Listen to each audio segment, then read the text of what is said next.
أعوذ بالله من الشيطان الرجيم بسم الله الرحمن الرحيم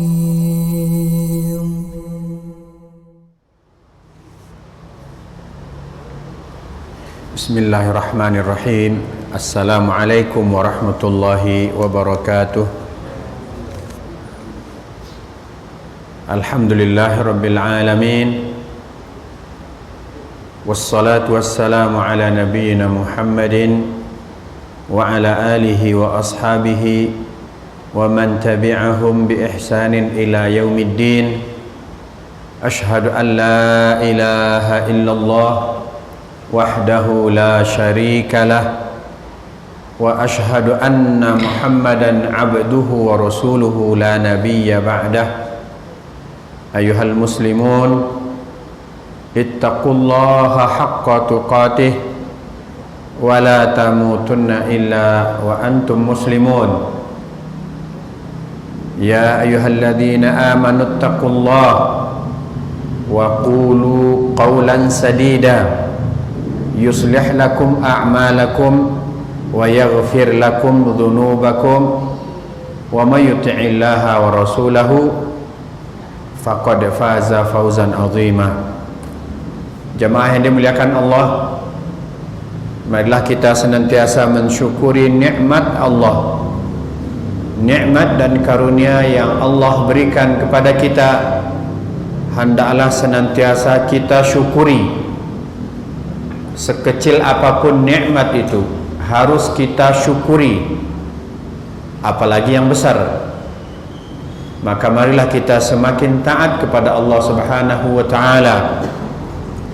Marilah kita berusaha semaksimal mungkin untuk menjadi hamba-hamba yang patuh kepada Allah Subhanahu wa ta'ala. Marilah kita ingat siapa diri kita. Allah Subhanahu wa ta'ala berfirman dalam surah An-Nahl ayat 78. A'udzu billahi minasyaitonir rajim. Wallahu akhrajakum min butuni ummahatikum la ta'lamuna syai'a wa ja'ala lakumus sam'a wal absar wal af'idah la'allakum tashkurun.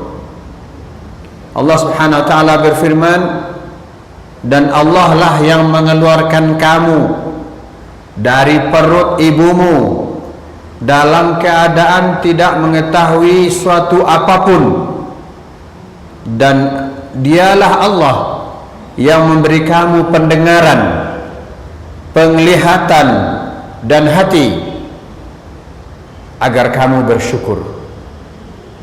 Maka jamaah yang dimuliakan Allah, marilah kita senantiasa bersyukur, karena begitu besar nikmat Allah. Allah menyebutkan nikmat besar yang Dia berikan kepada kita, bahwa kita dulu dilahirkan, dikeluarkan dari perut ibu kita dalam keadaan tidak tahu apa-apa, lemah, kecil, tidak berdaya. Kemudian Allah Subhanahu wa ta'ala yang menjadikan bagi kita pendengaran, yang menjadikan untuk kita penglihatan,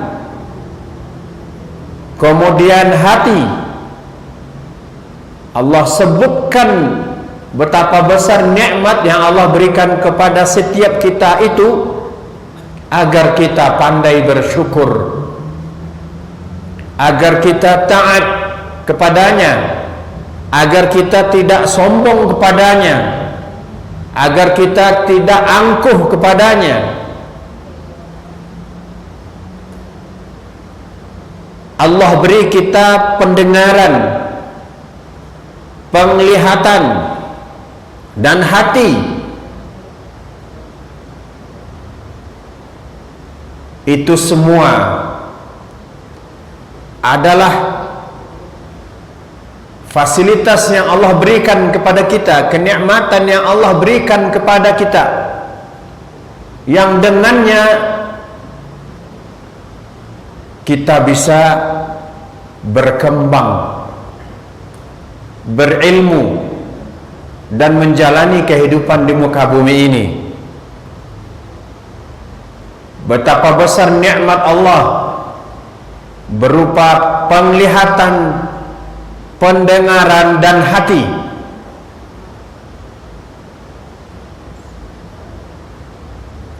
Jamaah yang dimuliakan Allah,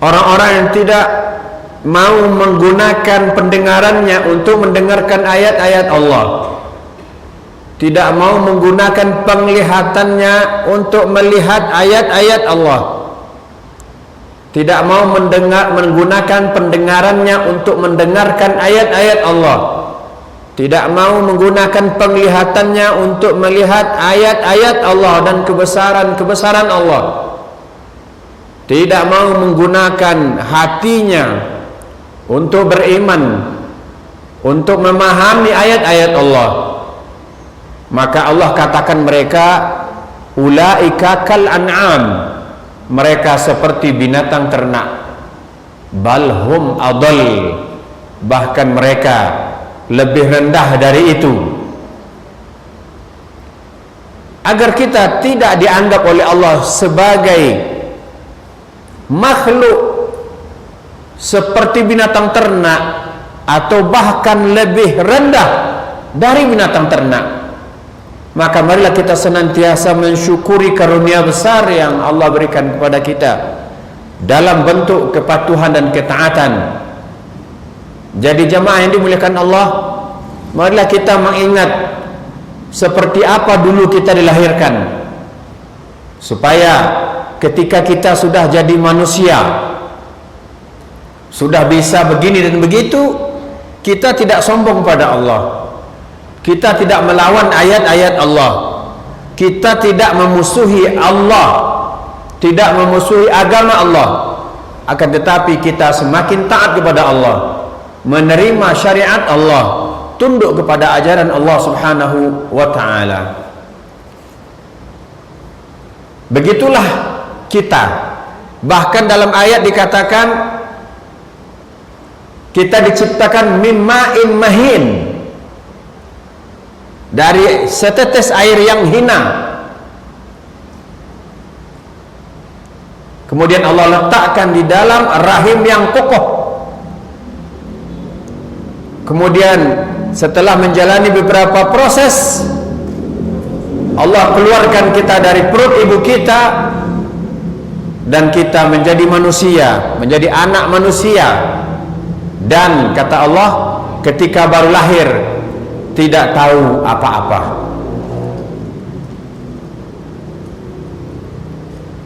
Allah sediakan perangkat untuk kita, perangkat pendengaran, penglihatan, dan hati, agar kita bisa berkembang, bertumbuh kembang.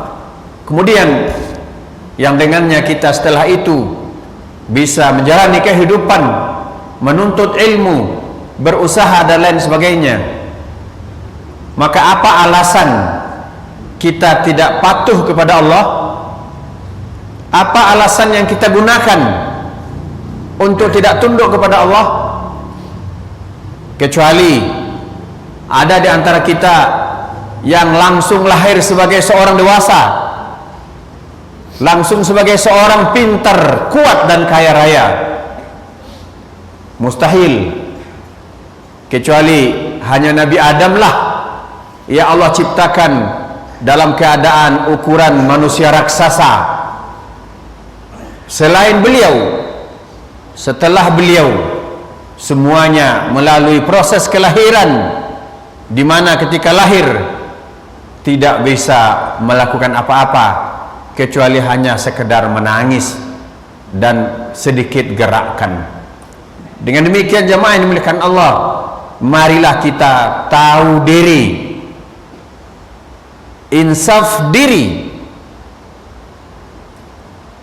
Nah, kita aneh.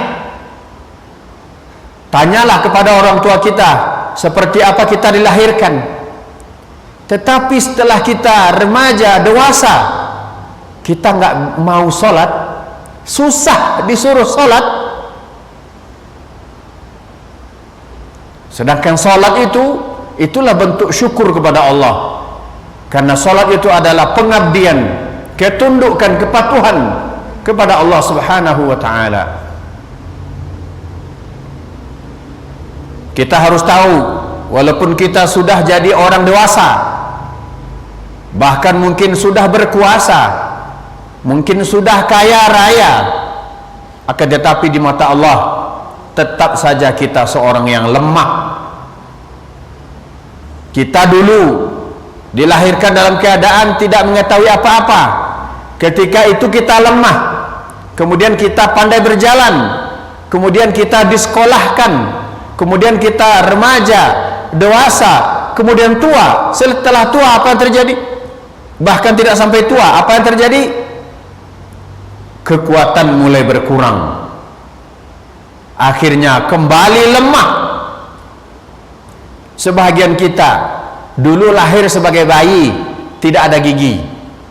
Ada bayi lahir bagi gigi, langsung tumbuh gigi, tidak ada kan? Kita dilahirkan sebagai bayi, nggak ada gigi, dalam keadaan lemah. Ketika kita sudah mulai beranjak tua, beranjak ke umur, ke masa tua, gigi mulai hilang satu-satu, kekuatan mulai lemah, sampai akhirnya gigi mulai habis semuanya, kembali seperti tampilan bayi dulu, nggak ada gigi, ompong. Kekuatan mulai berkurang. Begitulah proses atau perjalanan perputaran waktu hidup kita. Terus masih nggak mau patuh pada Allah, terus masih sombong pada Allah. Maka jamaah yang dimuliakan Allah, setelah kita mengetahui kelemahan dan mengukur kemampuan diri kita, mari kita kenal seperti apa kuatnya Allah Subhanahu wa ta'ala. Maka kajian kita malam ini makna beberapa Asmaul Husna. Kita awali dengan makna Al-Qawiyul Matin.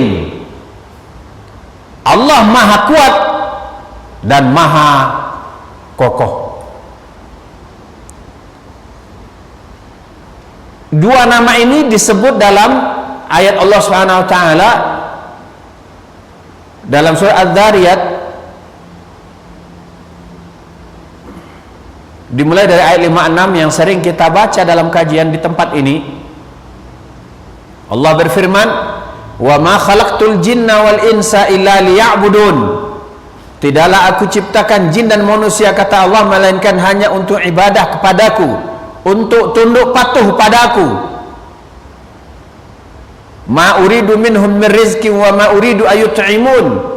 Aku tidak butuh rezeki dari mereka, aku tidak memerlukan, aku tidak menginginkan mereka memberiku rezeki, tidak juga menginginkan dari mereka memberiku makan, kata Allah.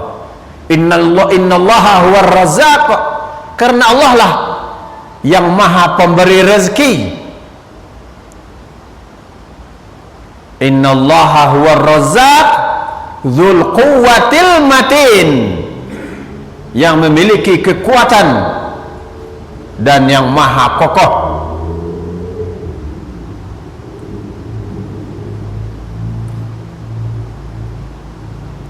Apa makna Al-Qawi?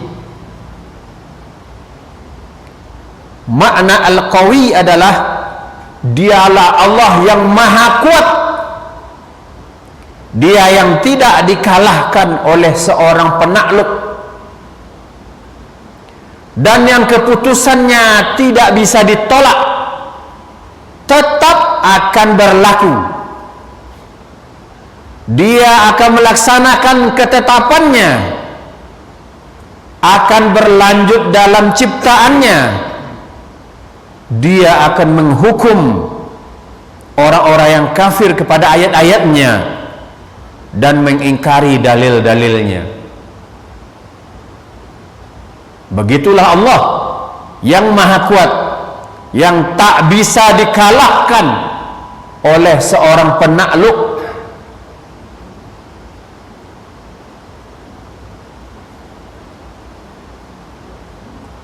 Kita ambil satu contoh. Siapakah manusia yang sombong di muka bumi ini yang Allah abadikan namanya dalam Al-Quran? Fir'aun. Fir'aun sampai mengatakan, wa ana rabbukumul a'la, akulah Tuhan kalian yang paling tinggi. Bahkan rakyatnya yang mau beriman pada Allah pun harus dapat izin dari dia. Jadi siapa yang mau beriman harus minta izin kepadanya, dan siapa yang tidak minta izin dihukum oleh dia, dipotong tangannya, tangan kanan dan kaki kiri, tangan kiri dan kaki kanan, atau disalibnya, dibunuh oleh dia. Tapi apa akhir hidupnya? Dia pun mati, ditelan oleh salah satu makhluk Allah, yakni ditelan oleh air laut. Maka adakah orang yang hari ini kesombongannya, keperkasaannya, kekuatannya, kekuasaannya menandingi Fir'aun? Kayaknya belum ada ya. Kecuali Fir'aun kecil.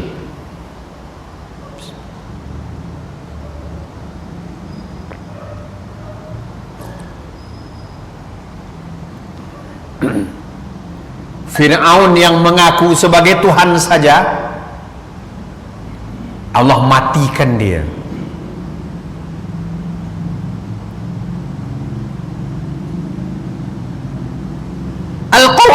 Al-Qawiyyu yang maha kuat, yang tidak ada yang bisa menandingi kekuatannya, tidak ada yang bisa menghalangi apa yang dia putuskan. Umpamanya Allah menetapkan bahwa suatu negeri akan ditenggelamkan, maka tidak ada yang bisa menghalanginya. Sesuai dengan keputusannya,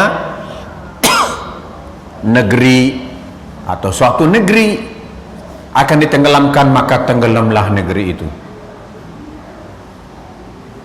Kita jangankan mampu menahan tenggelamnya sebuah negeri, menahan jatuhnya satu tiang listrik kita tidak mampu menahannya.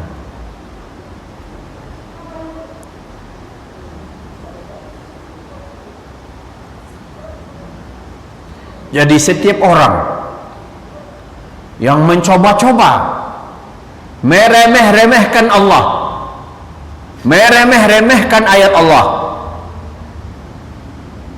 sungguh orang itu tak pernah belajar sejarah. Jika dia belajar sejarah orang-orang masa lalu yang terlanjur sombong dan mereka telah kalah, dihabiskan oleh Allah Subhanahu wa taala, niscaya bila orang-orang belakangan ini yang sombong dan masih punya hati, maka dia tidak akan sanggup untuk menyombongkan diri. Akan tetapi sebetulnya sesuai firman Allah Subhanahu wa taala, wajahadu biha wastaiqanathum anfusuhum uluwan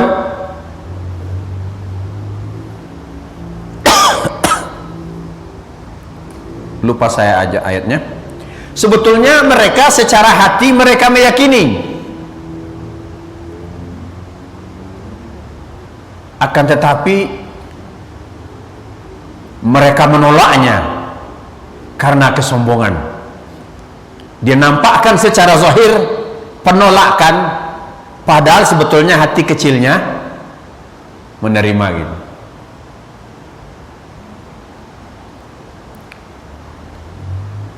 Mari kita ukur diri. Kita makhluk yang lemah yang kata Allah ketika lahir tidak tahu apa-apa. Terus apa alasan kita untuk tidak mau patuh pada Allah? Apa alasan kita untuk berani melawan Allah? Sedangkan Allah Subhanahu wa taala setiap keputusannya tetap akan berlaku dan tidak ada yang bisa menghalanginya. Tidakkah kita melihat di berbagai negara, bahkan di negeri kita ini sendiri, terjadi sebuah tsunami yang besar yang menyapu seluruh bangunan-bangunan yang dianggap kokoh itu dan menelan semua orang, termasuk di dalamnya orang-orang yang selama ini menyombongkan diri, bahkan orang-orang beriman ikut jadi korban. Begitulah Allah Al-Qawiyyu yang maha kuat, yang mana keputusannya tetap akan berlaku dan tidak seorang pun bisa menghalanginya.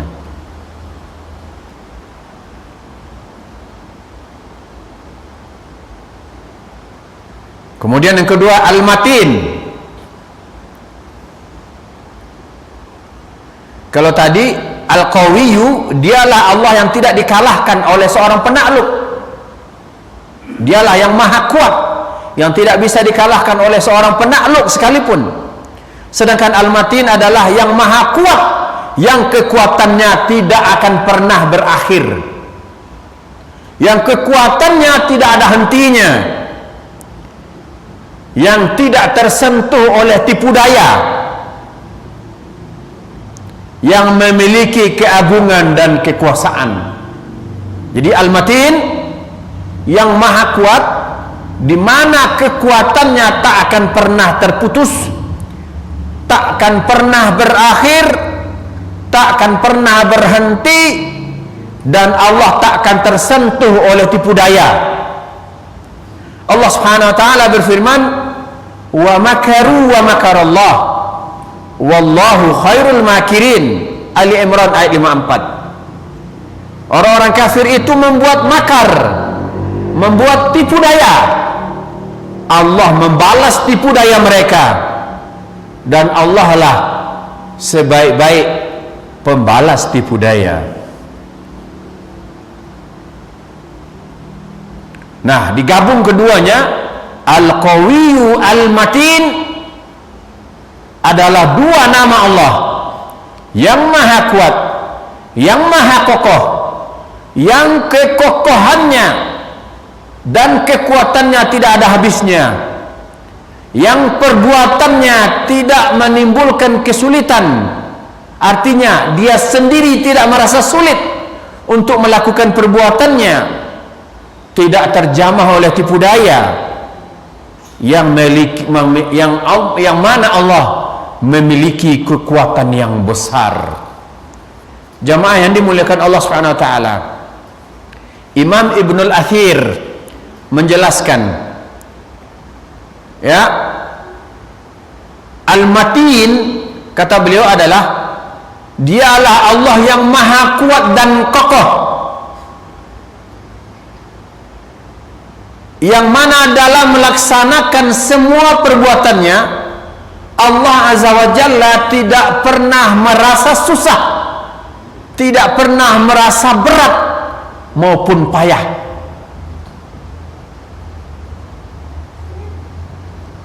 Syekh Abdurrahman As-Sa'di mengatakan dalam menafsirkan firman Allah Subhanahu wa taala,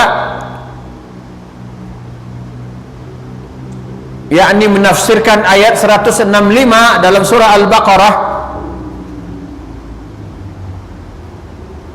beliau mengatakan dialah Allah yang memiliki semua kekuatan dan keperkasaan, yang dengannya Allah Azza wa Jalla menciptakan benda-benda yang sangat besar-besar di alam semesta ini, di langit maupun di bumi, yang nampak ataupun tidak tampak.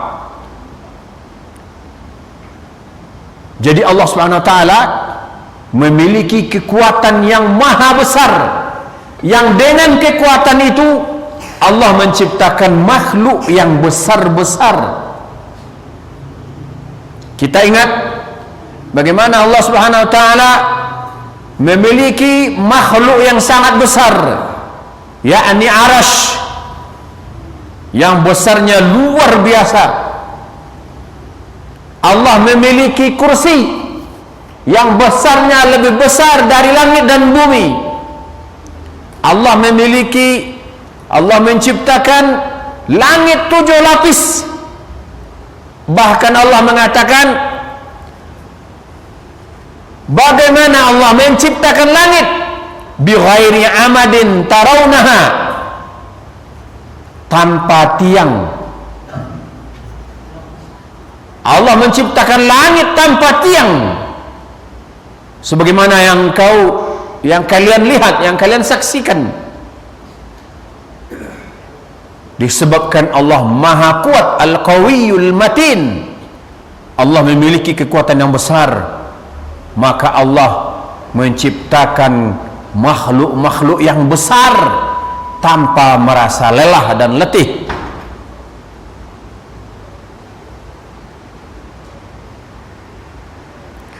Dan di antara bukti kemahakuatannya Allah, kemahaperkasaannya Allah, Allah mampu memberi rezeki untuk seluruh makhluknya.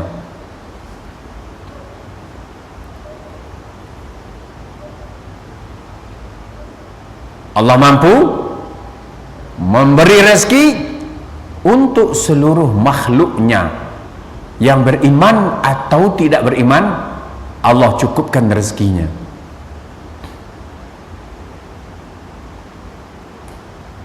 Tidak jugakah kita sadar betapa lemahnya kita sebagai seorang bapak, sebagai seorang ayah, sebagai seorang pemimpin, kita tidak mampu memenuhi keperluan-keperluan mereka, keperluan rakyat yang dipimpin. Cuman segitu kemampuan kita. Terus kenapa kita berani melawan Allah Subhanahu wa taala yang mampu, yang maha mampu mencukupi rezeki seluruh makhluknya?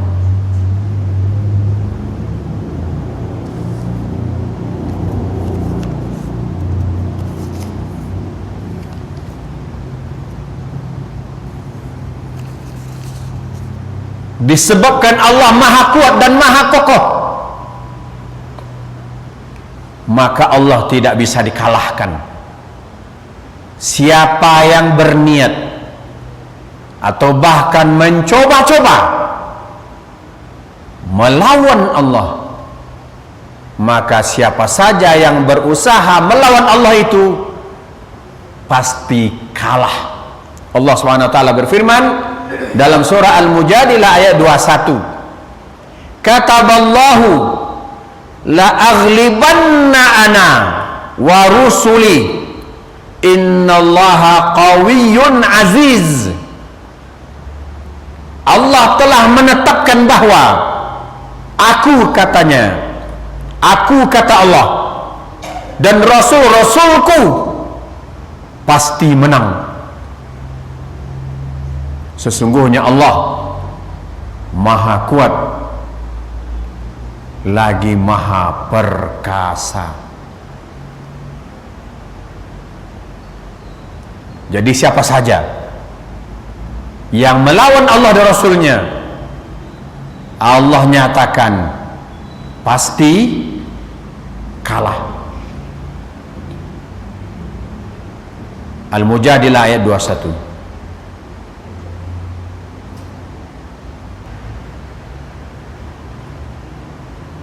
Bahkan Fir'aun yang mengaku sebagai Tuhan saja,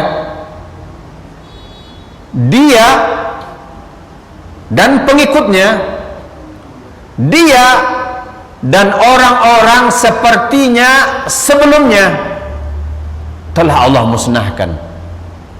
Sebagaimana firman Allah Subhanahu wa taala dalam surah Al-Anfal ayat 52. Kada bi ali fir'aun walladzina min qablihim kafaru bi ayatillah fa akhadhahumullah bi dhunubihim innallaha qawiyyun syadidul iqab.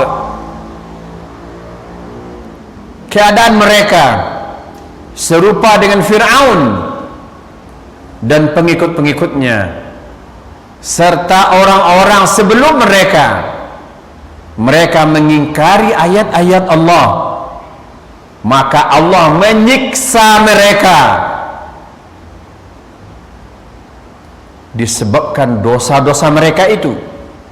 Sesungguhnya Allah Maha Kuat lagi amat keras siksaannya.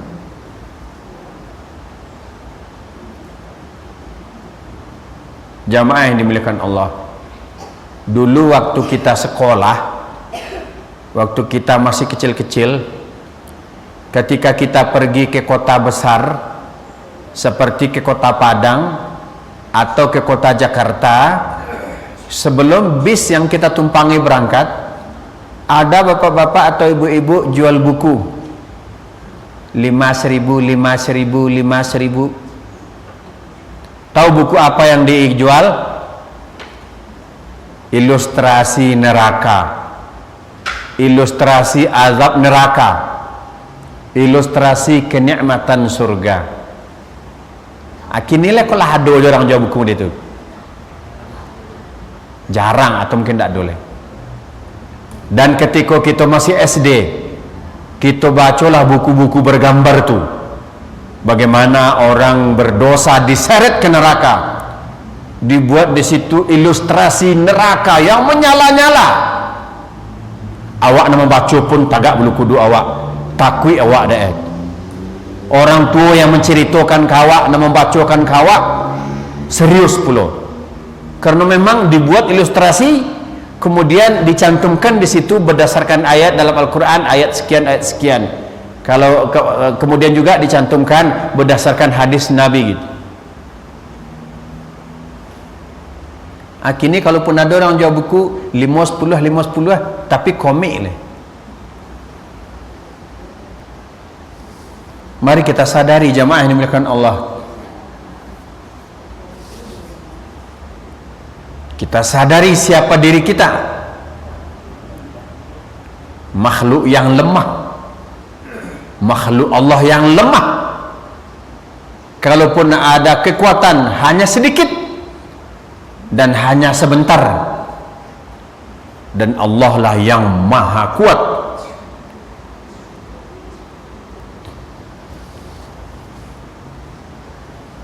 Allah menyebut nikmatnya kepada kita sebagaimana dalam ayat tadi.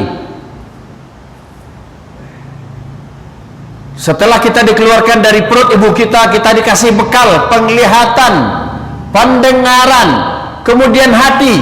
Itu maksudnya apa? Supaya perangkat-perangkat yang Allah jadikan itu, Allah bekali kita dan perangkat-perangkat itu supaya kita dapat menuntut ilmu. Kita gunakan untuk menuntut ilmu, di mana ketika kita sudah berilmu, ketika itulah tumbuh rasa takut kepada Allah, tumbuhlah ketundukan kepada Allah. Tetapi tentu ilmu yang dimaksud di sini adalah ilmu syar'i. Kita dikasih penglihatan, pendengaran, hati, tapi kita gunakan untuk menuntut ilmu yang menjauhkan kita dari ajaran Allah. Allah kasih kita penglihatan, Allah kasih kita pendengaran, Allah kasih kita hati, tapi digunakan untuk belajar filsafat. Habis waktunya untuk belajar filsafat. Orang kalau sudah dalam pelajaran filsafatnya, dia sampai-sampai meremeh-remehkan Allah, meleceh-lecehkan Allah, sebab semuanya diukur dengan akal dia gitu. Allah kasih pendengaran, penglihatan hati untuk belajar ilmu syar'i yang benar. Agar apa? Agar semakin taat kepada Allah, agar semakin tunduk. Bukan digunakan untuk melawan Allah Subhanahu wa taala. Lihatlah sebahagian mahasiswa yang kuliah di jurusan akidah filsafat, ada yang berani mengatakan sudah enggak sholat.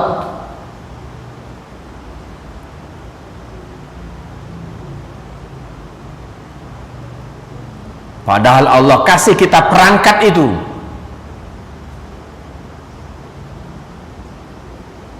Agar dapat digunakan untuk belajar ilmu syar'i. Yang mana semakin berilmu seseorang, semakin takut dia kepada Allah. Sebagaimana firman Allah Subhanahu wa taala, "Innama yakhsyallaha min ibadihil ulama." Sesungguhnya di antara hamba-hamba Allah yang paling takut kepada Allah adalah ulama, yakni orang-orang yang berilmu.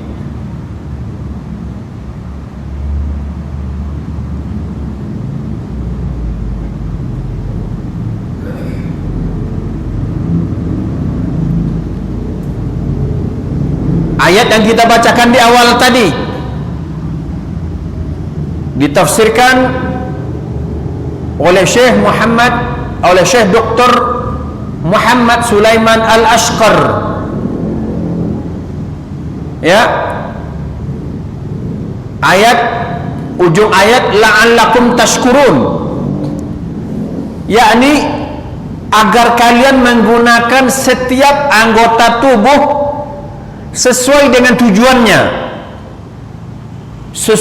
tujuannya, masing-masing, sehingga kalian mengetahui nilai kenikmatan yang Allah berikan kepada mereka. Kemudian dengan begitu kalian akan bersyukur. Artinya betapa banyak Allah kasih kita, Allah bekali kita dengan perangkat-perangkat tubuh ini, maka hendaklah digunakan dengan semestinya. Tangan ini gunakan untuk memegang yang baik-baik, untuk menulis yang baik-baik, untuk mencari yang baik-baik. Mata kita ini gunakan untuk melihat ayat-ayat Allah, untuk melihat kebesaran Allah, melihat ciptaan Allah yang besar-besar, bahkan melihat ciptaan Allah yang tidak kelihatan oleh kita, agar kita pandai bersyukur. Allah ciptakan pendengaran buat kita, maka dengarkanlah ayat-ayat Allah. Saya benar-benar heran, dan saya nggak pernah ngasih. Silahkan marah pada saya. Kalau udah mau 17-an, minta duit di jalan. Untuk perayaan 17 Agustusan, tadi dekat pondok, di sana mereka merayakan 17 Agustusan, udah dikumandangkan suara azan, mereka tidak mematikan musiknya. Dung dung dung dung dung dung gitu. Besar sekali musiknya. Di sana azan, musiknya nggak dimatikan. Mereka tetap bergoyang-goyang. Duitnya diminta-minta, nyetop duit di jalan, nyetop orang lewat di jalan minta sumbangan. Setelah dapat untuk itu digunakan. Saya nggak pernah ngasih. Bukan gitu cara mensyukuri hari kemerdekaan. Hampir di setiap jalan dipalang dengan kayu, minta sumbangan. Jarak-jarak 100 meter minta sumbangan. Tuh, untuk itu hasilnya, untuk joget-joget sampai malam. Nggak peduli orang sholat, berisik. Saya nggak pernah ngasih. Bukan pelit, bukan nggak ada duit kecil gitu. Karena akan digunakan untuk seperti itu. Tadi, la ilaha illallah. Saya udah turun naik memeriksa air pondok, karena nurun, nanjak lagi, rasa mau saya kejar itu, mau lempar itu. Orang azan, di sekeliling azan dia tetap musiknya nggak dimatikan. Nah, yang nada, yang musiknya musik tripping tuh, tak tak tak tak tak tak tak tak tak tak tak gitu. La ilaha illallah. Yang kayak gitu yang ngundang azab itu. Azan sudah kumandangkan, dia merayakan 17 Agustan kayak gitu. Memang kayak gitu mensyukuri nikmat kemerdekaan? Bukan gitu caranya. Tolonglah tegur anak-anak kita gitu.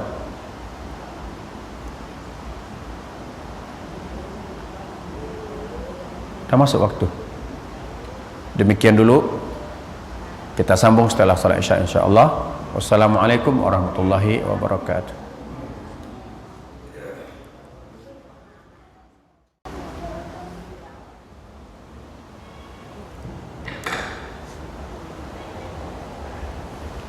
Bismillahirrahmanirrahim. Assalamualaikum warahmatullahi wabarakatuh.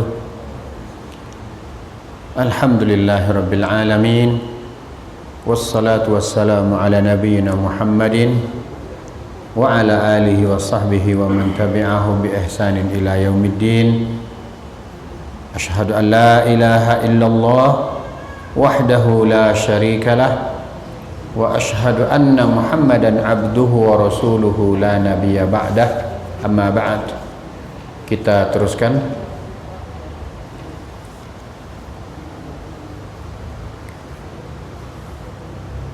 Kita sudah membahas dua nama Allah yang menunjukkan kemahakuatan Allah, kemahaperkasaan Allah, kemahakayaan Allah Subhanahu wa taala.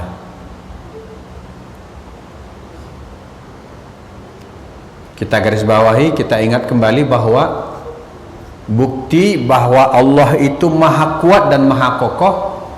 Allah mampu memberi rezeki kepada seluruh makhluknya. Sebagaimana juga yang dijelaskan dalam sebuah hadis yang intinya bahwa jika jin pertama dari bangsa jin sampai jin terakhir dari bangsa jin, kemudian manusia pertama dari bangsa manusia sampai manusia terakhir dari bangsa manusia, semuanya berkumpul di tanah yang sangat luas dan meminta kepada Allah, meminta rezeki. Kemudian Allah penuhi semua permintaan mereka. Yang demikian itu tidaklah mengurangi sedikit pun apa yang ada di sisi Allah. Tidak mengurangi sedikit pun dari kekayaan Allah, kecuali hanya seperti memasukkan jarum atau mencelupkan jarum ke dalam air laut yang sangat banyak itu. Ya, itu bukti bahwa Allah maha kaya, maha kuat, maha kokoh, dipenuhi seluruh rezeki makhluk, tak akan berkurang apa yang ada di sisi Allah. Terus kenapa kita merasa miskin?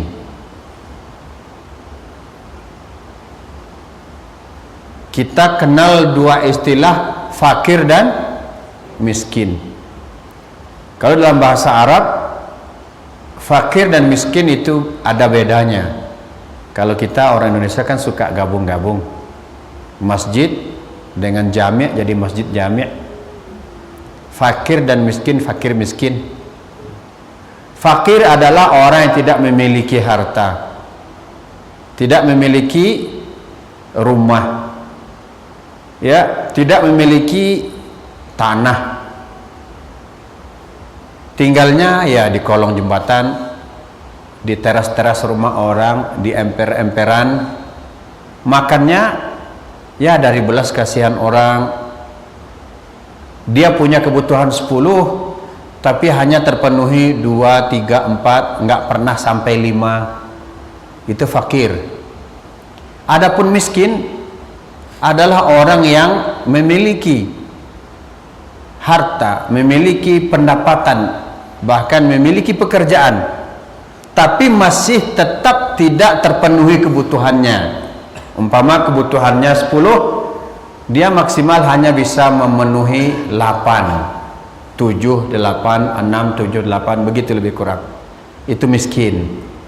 Dia memiliki pekerjaan, memiliki penghasilan, tapi tetap tidak memenuhi keperluannya. Berarti fakir adalah lebih miskin dari, gimana caranya?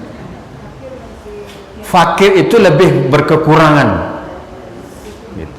Sedangkan miskin masih ada tapi nggak cukup, begitu. Itu dari sisi harta, dari sisi keperluan. Akan tetapi dari sisi yang lain, setiap kita kaya raya. Dalam sebuah hadis Rasulullah sallallahu alaihi wasallam bersabda, la ba'sa bil ghina liman ittaqa. Tidak apa-apa seseorang itu kaya asalkan bertakwa. Was-sihhatu liman ittaqa khairun minal ghina. Dan sehat bagi orang yang bertakwa itu lebih baik dari kekayaan. Wa tibun nafsi minan ni'am, rawahu Ibnu Majah. Dan tenangnya hati adalah bahagian dari nikmat atau merupakan nikmat Allah. La ba'sa bil ghina liman ittaqa. Enggak apa-apa kaya asalkan bertakwa. Ini maknanya bagaimana? Orang yang kaya dan bertakwa itu adalah sangat baik. Tapi kaya tidak takwa, itulah orang yang selalu merasa miskin. Karena tidak pernah puas. Maka apabila kekayaan diukur dari uang, maka betapa banyak orang yang tak pernah puas dengan uang. Sebagaimana yang dikatakan oleh Ibnu Battah, hakikat kekayaan sebenarnya bukanlah dengan banyaknya harta. Karena begitu banyak orang yang telah memiliki banyak harta, tapi masih saja merasa tidak cukup. Selalu mencari, selalu mencari, selalu mencari, gitu. Jadi kata Nabi, la ba'sa bil ghina liman ittaqa. Tidak apa-apa kaya bagi orang bertakwa. Berarti seakan-akan kaya kalau tidak takwa berarti bahaya. Karena uangnya akan digunakan tidak pada ketakwaan. Yang beli sabu orang kaya atau orang miskin? Yang mencari yang mencari kesenangan dengan sabu-sabu berakhir dengan penjara, orang kaya atau orang miskin? Orang kaya. Oh, ternyata ada ya orang kaya yang tidak merasa ketenangan hati, tidak merasakan ketenangan dalam hatinya, sehingga untuk mencari ketenangan harus ngisap sabu dulu. Begitulah rupanya kalau kekayaan berada pada orang yang tidak bertakwa. Maka kata Nabi sallallahu alaihi wasallam, la ba'sa bil ghina liman ittaqa. Tidak apa-apa kaya bagi orang yang bertakwa. Wasihhatu liman ittaqa khairum minal ghina. Dan kesehatan bagi yang bertakwa, artinya orang yang bertakwa, dia bertakwa, hidupnya biasa-biasa saja, tapi dia sehat, itu jauh lebih baik dari kekayaan. Sekarang bila seseorang ditakdirkan oleh Allah kena virus corona,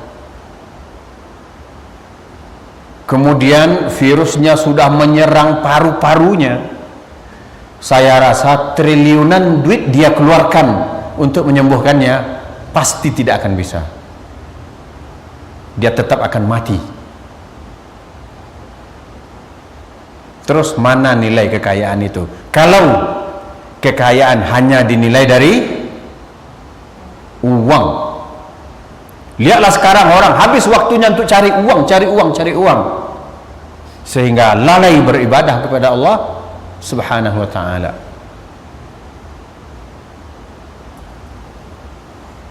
Iya, kita perlu uang, tapi tidak habis semua waktu kita untuk cari uang.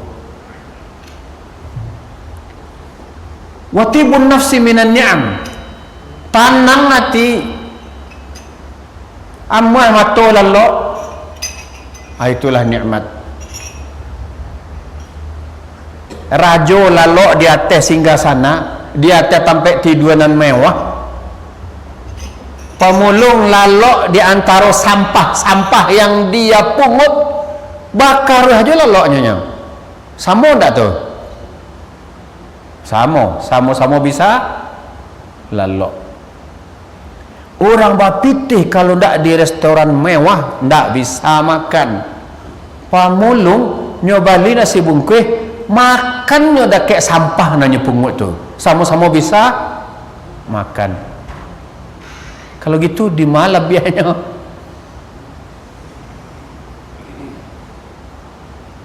Disikor poy. Adanya ketenangan jiwa, ketenangan batin. Kita selalu menganggap diri miskin dan kita rendahkan orang lain. Kamu miskin. Apalagi orang yang bertakwa yang kita remehkan. Kita katakan dia miskin hanya karena dia sedikit memiliki kekayaan. Ini adalah suatu sikap yang sangat keterlaluan. Orang yang bertakwa itu, kata Nabi SAW, orang yang sehat bertakwa justru itu lebih baik dari yang kaya raya. Artinya apa? Miskin, bertakwa, sehat, itulah yang kaya raya. Awak milih yang mana? Kaya dan bertakwa. Tapi kalau tidak dapat itu minimal miskin, sehat dan bertakwa. Miskin dari sisi harta gitu ya. Miskin dari sisi harta, tapi dari sisi lain kita kaya karena banyak nikmat Allah yang ada pada kita, yang tidak bisa dinilai dengan uang. Maka dari itu jemaah yang dimuliakan Allah, janganlah kita merendah-rendahkan diri kita. Awak ko sialah, awak ko baalah orang bangseknya, sambil malam-malamahan badan menunduk-nundukkan kepala gitu. Tidak boleh demikian. Kita kaya dari sisi lain. Ada seorang teman berkata, Zul, sebetulnya kamulah yang kaya. Ambolah keliling dunia, pitih banyak, tapi ambo merasa ambo na miskin. Baik begitu? Baik begitu dah. Iwa'ang lah banyak anak ang. Ada ndak akan pernah dapat anak bentuk ada. Kecuali tambah seorang lain, tapi baga tambah bini baga.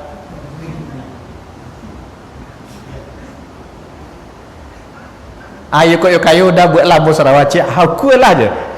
Dapat Sarawak.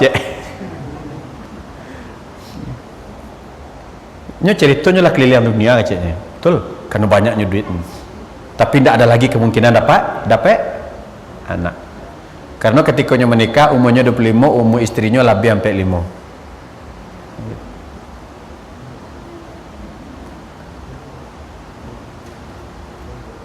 Lah kadang latih alhamdulillah orang kayu menganggap awak kayu.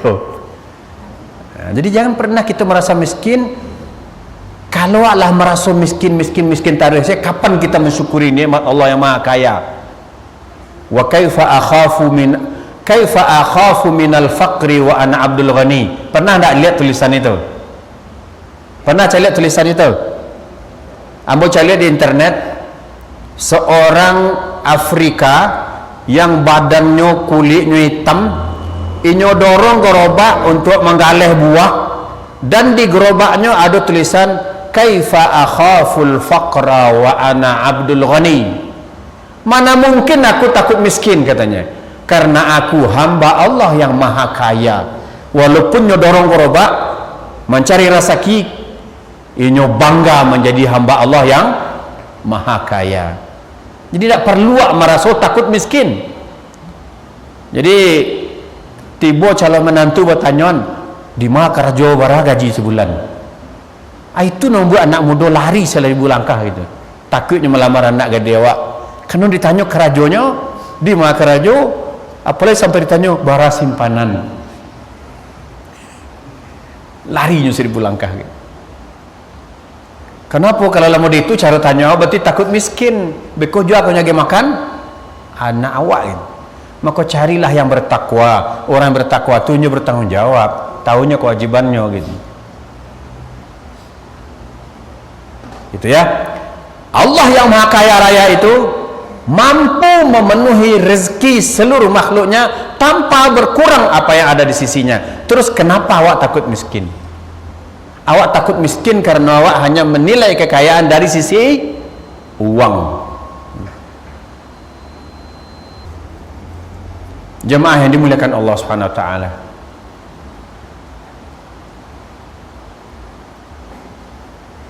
Allah Maha kokoh dan kuat. Kokoh dari sisi kekuasaan, kokoh dari sisi kekayaan, dan kokoh dari sisi kekuatan. Pernah kita mendengar nama Allah Al-Jabbar? Ya, yang ketiga Al-Jabbar, yakni Allah yang maha perkasa, yang maha memberi kekuatan bagi yang membutuhkan, bagi yang lemah, dan yang maha mencukupi bagi yang kurang. Dialah Allah, zat yang maha mampu menyiksa dengan kekuasaan dan ketinggiannya. Jadi Allah maha kokoh, maha kuat, maha mampu menyiksa kan. Bahkan syadidul iqab.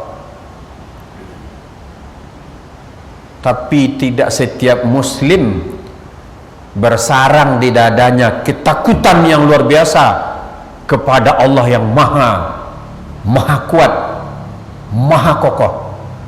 Tidak setiap muslim tertancap dalam hatinya harapan besar kepada Allah yang maha kaya raya.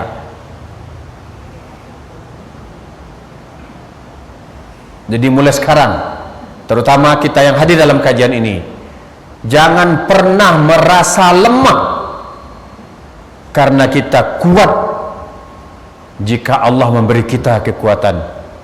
La haula wa la quwata illa billahil aliyyil azim. Jangan kita pernah merasa miskin karena kita hamba Allah yang maha kaya raya. Jangan kita remehkan orang karena dalam pandangan kita dia miskin dari sisi harta, padahal dia bertakwa, secara fisik dia sehat, karena kata Rasul dia yang lebih kaya. Nah, oleh sebab itu apa yang harus kita lakukan? Lebih baik kita sibuk melihat diri sendiri daripada sibuk menilai-nilai orang lain. Lebih baik sibuk menghisap diri sendiri. Amal saya bagaimana? Istighfar saya bagaimana? Sedekah saya bagaimana? Bagaimana saya memperbaiki kepribadian saya? Sibuk mengurus diri sendiri, kita akan lupa melihat kekurangan orang lain. Inilah sikap-sikap yang perlu kita tumbuhkan. Kita mempelajari nama-nama Allah, sifat-sifat Allah Subhanahu wa taala, di mana kita adalah makhluk yang lemah, sedikit pun tidak punya ruang untuk menyombongkan diri, baik kepada manusia, kepada sama manusia, apalagi menyombongkan diri kepada Allah.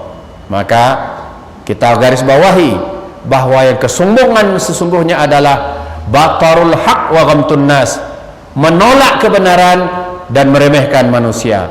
Sombong pada Allah dengan cara menolak kebenaran yang datang dari Allah. Sombong pada manusia dengan cara meremeh-remehkan mereka dan merendahkan mereka. Kecuali memang orang-orang yang telah direndahkan oleh Allah disebabkan keingkaran dan kekufuran mereka kepada Allah Subhanahu wa taala. Wallahu a'lam. Apa yang saya sampaikan mudah-mudahan menjadi pelajaran bagi kita semuanya, meluluhkan hati kita yang keras, melunakkan hati kita yang keras, agar kita semakin tahu diri bahwa kita hanyalah seorang hamba, tidak ada yang patut kita sombongkan di muka bumi ini. Hendaklah kita semakin menghambakan diri kepada Allah yang Maha Kuat, yang Maha segala-galanya. Kita minta ampun kepada Allah atas kelancangan kita selama ini kepada Allah, atas kelalaian kita, atas anggapan kita bahwa kita tidak dicukupkan rezeki oleh Allah, padahal Allah Subhanahu wa taala sudah mencukupkannya. Hanya saja kita tidak pernah merasa puas, tidak ada sifat qanaah dalam diri, tidak merasa cukup dengan apa yang Allah karuniakan kepada kita.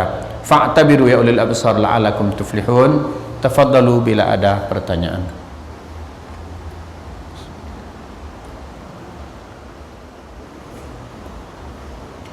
Assalamualaikum waalaikumsalam warahmatullahi wabarakatuh. Seberapa bahayakah ilmu kalam? Apakah ilmu kalam ini bisa bercampur dengan ilmu syariat? Dan bagaimanakah cara mengetahui ustadz atau ajaran yang terpengaruh ilmu kalam? Seberapa bahaya? Bahayo, sabana bahayo. Kece Imam Syafi'i, pagi belajar ilmu kalam, siang jadi orang bodoh. Ya, pagi belajar, siang jadi orang bodoh. Berkata Ustadz Abdul Hakim bin Amir Abdad, guru senior kita di Jakarta, yang diajarkan kepada mahasiswa itu belum seberapa dari ilmu kalam yang sebenarnya. Mengerikan, kata beliau. Tetapi para dosen telah membukakan jalan kepada mahasiswanya untuk menuju kepada ilmu filsafat yang sesungguhnya. Gadang doso guru-guru filsafat. Nyuajan kebebasan berfikir kepada mahasiswanya, nyuajan mengukur sesuatu kebenaran itu dengan akal pikiran. Sungguhnya lah membukaan jalan kesesatan untuk para mahasiswanya. Dan apabila nyolah nyu pelajari, kemudian kata beliau ada suatu keanehan, seakan-akan filsafat itu datangnya dari barat, dan buku-buku filsafat itu dalam bahasa asing. Buku-buku filsafat asli, kata beliau, dalam bahasa Arab. Mengerikan. Saya tak mau menyebutkannya pada kalian, kata beliau, karena tidak akan kuat kalian, kata beliau, karena dia menyambar-nyambar, kata beliau. Jadi siapa yang belajar filsafat, kecuali kalau dia hanya sekedar tahu atau dipaksa untuk pelajarinya, kayak mahasiswa kalau tidak pelajarinya nggak dapat nilai, nggak bisa lulus. Kalau sekedar itu dan dia harus punya pegangan yang kuat dalam urusan akidah, kalau tidak dia akan goyah. Sebegitu bahayanya ilmu kalam itu. Bisakah dia bercampur? Ya bisalah. Makanya lihatlah tuh. Tapi ibarat bercampurnya air dengan minyak, tak akan pernah menyatu. Karena al-haq, kebenaran yang datang dari Allah, tak akan menyatu dengan kebatilan.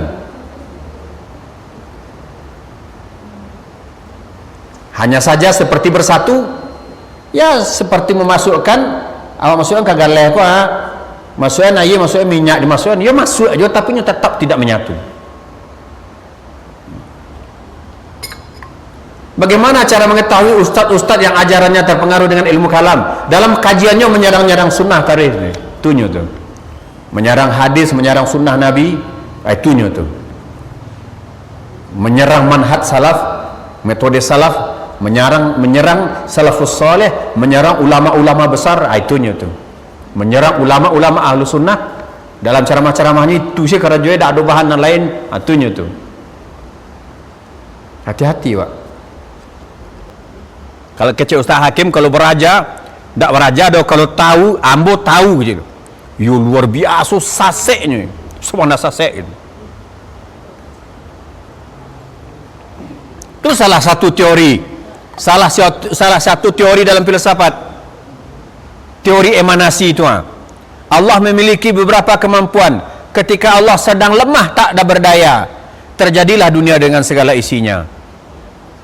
Tuh, itu dalam filsafat begitu tu. Ketika Allah dalam keadaan tidak berdaya, terjadilah dunia dengan sendirinya. Tu cik orang tu. Baras saseknya ilmu filsafat tu. Bukunya campur-campur. Hanya buatlah buku filsafat Islam. Untunglah nama ilmu kalam ya. Sesuai je bahasa awak. Nama saya ilmu kalam, tak ada tarangnya dah. Itu. Ambo setiap ambo tahu lewat di Facebook ambo videonya tu, ambo komentari sekali. Angku doktor filsafat mengacari tenar di masjid gitu. Orang nan ceramah di masjid tu doktor hadis, doktor fikih, doktor usul fikih, doktor tarikh, doktor hadis, doktor usuluddin. Itu baru pas. Jadi hati-hati ya. Hati-hati kita. Maka ketika terjadi banyak kegoncangan, banyak berkembangnya aliran sesat, maka solusinya adalah berpegang teguh dengan manhaj Rasulullah sallallahu alaihi wasallam. Ini lama saya ngecek mereka. Dah ada ayat yang mau itu dah je. Kerana nyo mengecek seorang tak bisa dibantah, dah ada ayat mau itu dah je. Padahal dicari ada. Kalau kecek orang kini selamat pari isi mengecek itu. Tetapi kalau nyo menyerang-nyerang ajaran Allah, kita yakin dengan firman Allah, wa makaru wa makarallah wallahu khairul makirin. Suatu saat nanti kanai batu juga lah. Jadi hati-hati kita dalam menerima ilmu. Kepada para mahasiswa, ambo anjurkan dalam kondisi-kondisi seperti kini kok hendaklah banyak-banyak mandanga kajian-kajian yo batu-batuan dan bersumber kepada Al-Quran, bersumber dari Al-Quran dan Sunnah Nabi, ya, agar awak kokoh gitu. Sebab sebagian kawan-kawan dulu kokoh tapi cik masalah langsung goyah.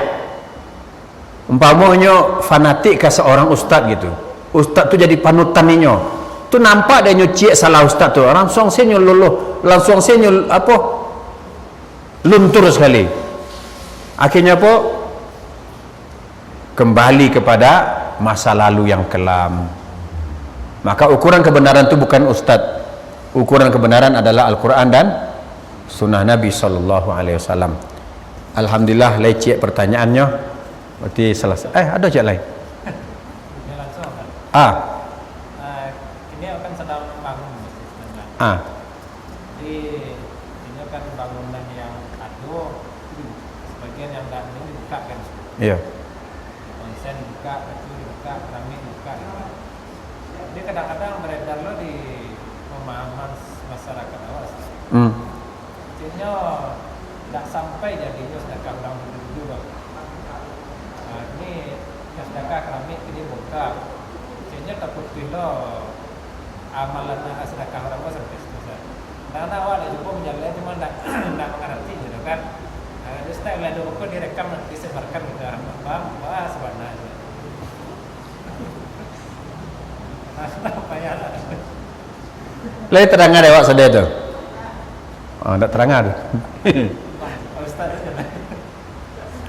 Jadi beliau sebagai pengurus, kalau nampak awak kini kau masjid akan direnovasi, mungkin akan dibuat lebih mewah dari nan sudah-sudah.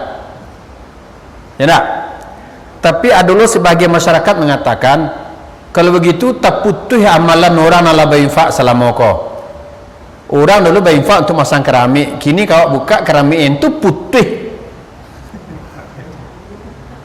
Dulu orang berinfak untuk tonggak, sudah itu dibuka tonggak tu ketika tonggak tu dah ada itu putih. Kan itu pemahaman awak tak? Sesungguhnya pemahaman awak itulah pemahaman logika. Diukur pakai logika. Awak bersedekah 1.000, sedekah 1.000 ke orang miskin, itu terhitung sedekah jariah atau enggak? Padahal nyo balian ke karupua, nyo makan bisua keluar kama apa ya? KWC, apakah lah keluarnya KWC putih paloe? Betul kalau pakai logika. Sedangkan dikatakan sedekah jariah itu walaupun sekali sedekah ini berjalan tarik pahalanya sampai datang hari kiamat. Jadi infak orang yang terdahulu lah Allah catat sebagai sedekah jariah walaupun tanpa itu dibuka. Yuk kalau begitu pemahaman awak berarti kalau ada masjid yang bocor tidak usah ditumbuk, tidak usah ganti atau itu tiba kok ada keramik kok nampak pacah-pacah karena gampu karena taban ke bawah ya udah tagak sinan itulah lebih betul jamaah nan tabanam separuh tes separuh itu betul tiboy. Nah jadi tidak semuanya kita ukur dengan akal. Jadi yang dikatakan sedekah jariah nanalah awak sedekahkan tu lah dicatat sebagai sedekah yang terus menerus pahalanya tidak terputus walaupun bangunannya habis, walaupun bangunannya diganti. Gitu ya. Jadi tidak semua kita ukur dengan akal gitu. Nah, jadi yakinlah jamaah, ya yakinlah apa yang telah diinfakkan oleh orang terdahulu sudah dicatat oleh Allah sebagai pahala sedekah jariah. Tahu enggak arti sedekah jariah tuh? Bapak Ibu, sedekah jariah itu tahu artinya? Sedekah nan pahalanya berjalan taruh, mengalir taruh, tidak terputus. Kalau awak ukur logika berarti jadilah kau ia buku logika. Taruhlah awak sedekah keramik, lega 1 juta tahun nemu keramik itu. Karena hari kiamat entah ada 1 juta tahun lagi. Iya kan? Kan tak tahu antara 10 tahun lagi, antara 20 tahun lagi, antara 100 tahun lagi, entah 1 juta tahun lagi baru tiba kiamat. Itu ketika keramik itu sabanayu sabana habis, tak ada buka-buka orang tu lapu habis itu putih sinan pahala awak. Tidak.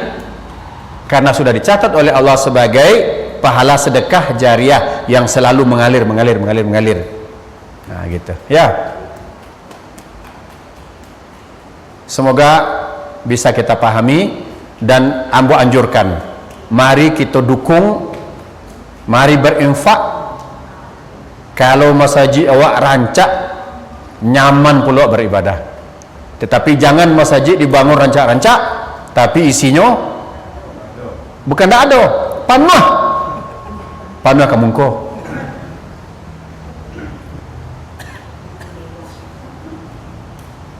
Kalau mencari tonggaknya kok kadang untuk Masya Allah mencari basi barat tuh anda mana ulir, Masya Allah, berarti 2 tingkat. Ambo mencari pada pelaksanaan solat Jumat lah sampai tagak-tagak jamaah keluar bagai. Memanglah selayaknya masjid kok diperluas ya. Kalau mencari kok kalau dibuka memang pecah sadoi kok, jadi tidak berguna lagi. Bisa bagi yang mau ya, kan ada orang masang keramik pecah-pecah. Iya begitu ya.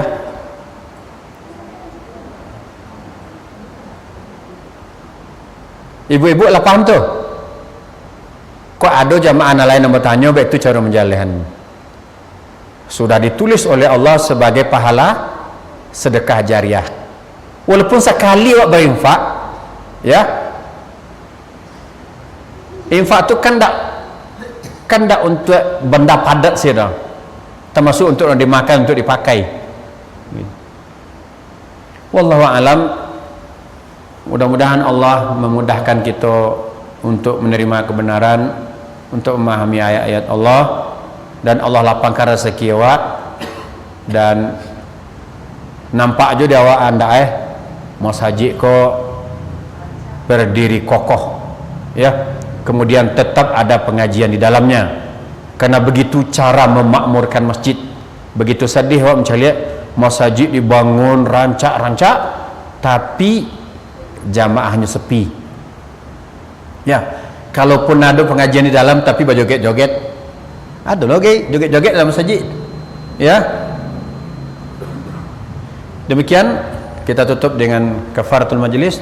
Subhanakallahumma bihamdika asyhadu an la ilaha illa anta astaghfiruka wa atubu ilaik. Walhamdulillahirabbil alamin. Wassalamualaikum warahmatullahi wabarakatuh.